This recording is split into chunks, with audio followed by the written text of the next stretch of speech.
चला, दिलेल्या वेळेवरून तास काटा आणि मिनिट काटा यांच्यामधील जर आपल्याला कोन किंवा अँगल शोधायचा असेल तर त्याचा एक जबरदस्त फॉर्म्युला आहे, तो आपण मी तुम्हाला सांगतो. बघा, इथं फक्त तुम्हाला दोन किमती काढायच्यात. दोन किमती कुठल्या कुठल्या?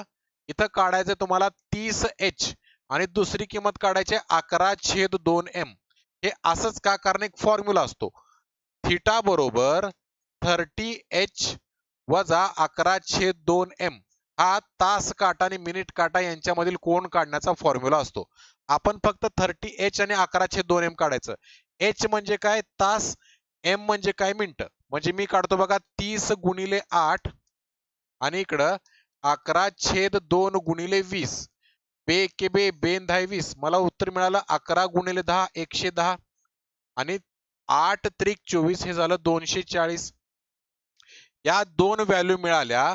मोठ्या संख्येतून लहान संख्या जर आपण वजा केली म्हणजे 240 वजा 110 केलं, मला मिळतात 130 डिग्री.